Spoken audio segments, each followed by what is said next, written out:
বিসমিল্লাহির রহমানির রহিম। আসসালামু আলাইকুম ওয়া রাহমাতুল্লাহি ওয়া বারাকাতুহু। আজকের গল্প কোনো কল্পনা নয়, এটা কোনো সিনেমা নয়, এটা সেই সত্য যা ঘটবেই, যা থেকে কেউ পালাতে পারবে না। এই গল্প আমাদের সবার শেষ সকাল নিয়ে, সেই সকাল যেদিন সূর্য উঠবে ঠিক আগের দিনের মতোই, কিন্তু সূর্য ডোবার আগেই এই পৃথিবী শেষ হয়ে যাবে। একটা ভয়ঙ্কর গর্জন ছড়িয়ে পড়বে পুরো মহাবিশ্বে, এমন এক শব্দ যা কখনো কোনো কান শুনেনি, যা কোনো কল্পনাতেও আসে না।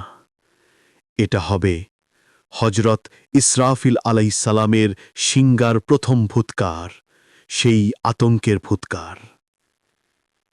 এক মুহূর্তেই পৃথিবীর সব নিয়ম ভেঙে যাবে, আকাশটা কাঁচের মতো কাঁপতে শুরু করবে, পাহাড়গুলো ধুলোর মতো উড়ে যাবে, সাগরের পানিতে আগুন ধরে যাবে, মা তার কোলে থাকা বাচ্চাকে ফেলে দৌড়াবে, স্বামী তার স্ত্রীকে চিনবে না, ভাই ভাইকে ভুলে যাবে, সবাই ছুটবে, কিন্তু কোথায় যাবে তারা?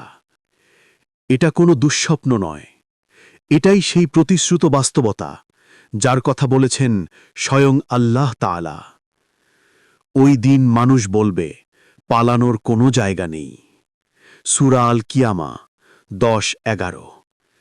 সেই সকালটা অন্য সব সকালের মতোই শুরু হবে।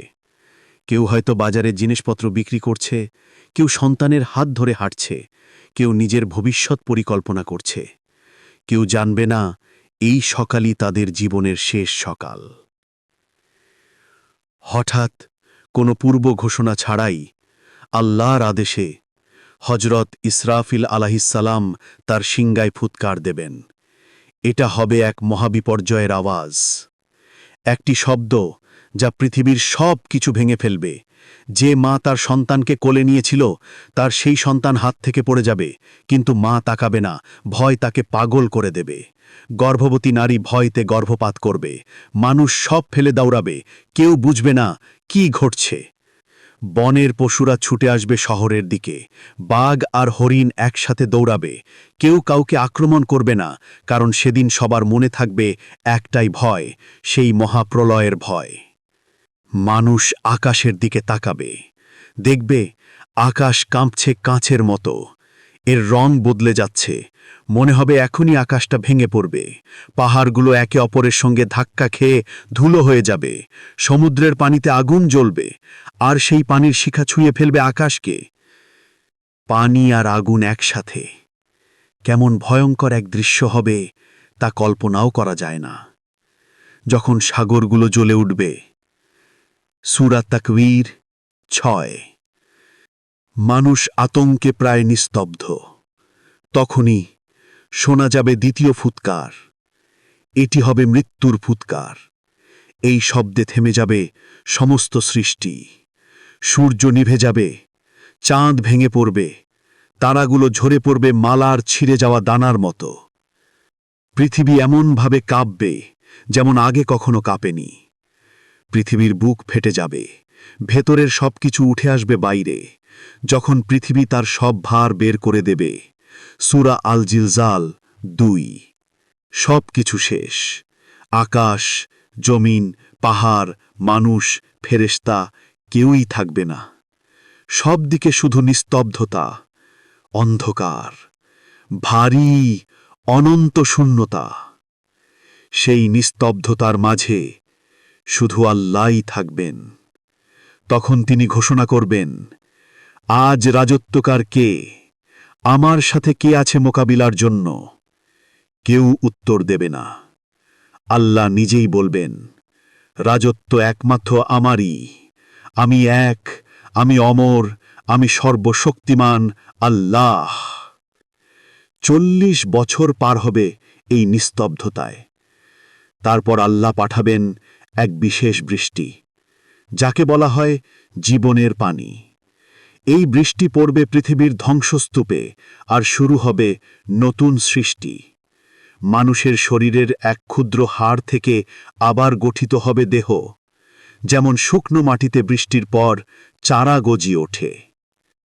যখন সবাই তৈরি হবে কিন্তু প্রাণ থাকবে না, তখন আল্লাহ প্রথমে জীবিত করবেন হজরত ইসরাফিল আলাইহিসসালামকে। আল্লাহ তার হাতে আবার তুলে দেবেন সেই শিঙ্গা। তিনি দেবেন তৃতীয় ও শেষ ফুৎকার।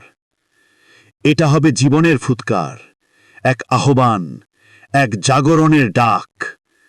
আদম আলাইহিসসালাম থেকে শুরু করে শেষ মানুষ পর্যন্ত সবাই জীবিত হয়ে উঠবে। তারা উঠবে কবর থেকে, খালি পায়ে, খালি গায়ে, হতবাক হয়ে। চারপাশে তাকিয়ে তারা বলবে, হায়, কে আমাদের ঘুমের জায়গা থেকে উঠালো? ফেরেশতারা বলবে, এটাই সেই দিন যার ওয়াদা করেছিলেন দয়ালু আল্লাহ। তারা দেখবে এক অচেনা পৃথিবী, না পাহাড়, না সাগর, না গাছ, শুধু সমান সাদা এক মাঠ। সব মানুষ একদিকে দৌড়াতে থাকবে। কেউ ডাকবে না, তবুও সবাই দৌড়াবে। এটাই হবে হাসরের ময়দান। সূর্য মাথার এক বিগত উপরে থাকবে। তার তাপে মানুষের মগজ ফুটতে থাকবে। ঘামে কেউ গোড়ালি পর্যন্ত, কেউ কোমর পর্যন্ত, আর কেউ মুখ পর্যন্ত ডুবে যাবে। কেউ কাউকে চিনবে না। বাবা ছেলেকে, ছেলে মাকে, স্বামী স্ত্রীকে চিনবে না।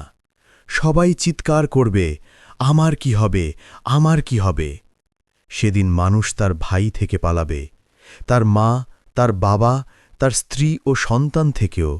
সূরা আবাসা 34-36। কিন্তু সেই ভয়ঙ্কর দিনের মধ্যেও কিছু মানুষ পাবে আল্লাহর আরশের ছায়া।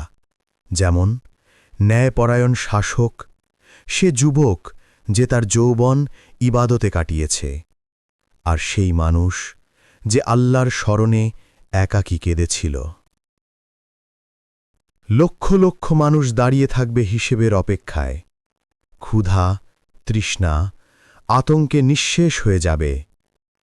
তারপর সবাই নবীদের কাছে যাবে। হে নবী, আল্লাহর কাছে সুপারিশ করুন। এভাবেই শুরু হবে কিয়ামতের পরের অধ্যায়, চূড়ান্ত হিসাব ও চিরন্তন জীবন। প্রিয় ভাই ও বোনেরা, এই পৃথিবী চিরস্থায়ী নয়। আজ হাসছি, কাল হয়তো থাকব না। এখনই সময় ফিরে আসার, এখনই সময় তাওবার। আমরা যেন সেই দিনের আগেই আল্লাহর পথে ফিরে আসি। হে আল্লাহ, আমাদের কবরে শান্তি দিন, কিয়ামতের ভয় থেকে রক্ষা করুন, আর আমাদেরকে জান্নাতের মর্যাদা দান করুন। আমিন।